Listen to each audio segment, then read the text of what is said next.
আসসালামু আলাইকুম রহমতুল্লাহ বরকাতুহু। সাই মুসলিম হাদিস নম্বর 05। হযরত আবি হুরায়রা রাদিয়াল্লাহু আনহু থেকে বর্ণিত, তিনি বর্ণনা করেন যে প্রিয় নবী রাসূল সাল্লাল্লাহু আলাইহি ওয়াসাল্লাম বলেছেন, একটা মানুষকে মিথ্যাবাদী হওয়ার জন্য এতটুকু যথেষ্ট, সে যা শুনে তা যাচাই বাছাই ছাড়া তা বলে বেড়ায়। হাদিস সাই মুসলিম, হাদিস নম্বর হচ্ছে 05। ব্যাখ্যা, এখানে বর্ণনাকারী হযরত আবি হুরায়রা তিনি বলছেন, রাসূল সাল্লাল্লাহু আলাইহি ওয়াসাল্লাম বলেছেন, এক কথায় তুমি কোনো কিছু যাচাই বাছাই ছাড়া বলে বেড়াবে, তুমি সবচেয়ে বড় মিথ্যাবাদী। কোরআন হাদিসের সনদ, হাওয়ালা, রেফারেন্স, হাদিস নম্বর এবং দলিল সহকারে ছাড়া যদি আপনি বলে বেড়ান, অবশ্যই সেটা বেদাত হবে, আর তার ভিতরে শিরক কুফর বেদাতে ডুবে যাওয়ার সম্ভাবনা যথেষ্ট পরিমাণে বেশি।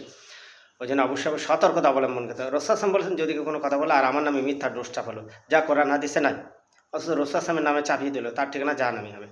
অবশ্যই বেদাতি মাযহাবী হওয়ার চেয়ে কোরআন হাদিস মেনে যদি আহলে হাদিস সালাফি বলে আপনাকে গালি দেয়, যথেষ্ট ভালো। তবু আহলে হাদিস সালাফি হয়তো আপনাকে গালি দিচ্ছে, কিন্তু আপনি কোরআন আর হাদিস মানছেন। ভাই, যারা কোরআন হাদিস মানে না, তারা নাকি সুন্নি, তারা নাকি আশিক রাসূল।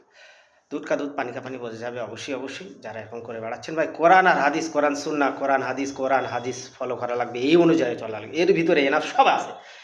যদি বলে কোরআন হাদিসের ভিতরে সব নেই, আরে আল্লাহ রসুলকে তুমি এত খাটো করে দেখো না, কোরআন হাদিসের ভিতরে আল্লাহ সব দিয়ে দিয়েছে। আসলে বেদাতি মোল্লা ও নিজেরা কেতাব তৈরি করে বেঁচে খাবে, কোরআন হাদিস থেকে মানুষ যাতে দূরে থাকে, ওরা ব্যবসা করে খেতে পারে, সেই জন্য ওরা এরকম বলে যে কোরআন হাদিসের ভিতরে সব নেই। কে বলেছে? যে বলে কোরআন হাদিসের ভিতরে সব নেই, সে পরিপূর্ণ মুসলমান, সে মুনাফিক মুসলিম।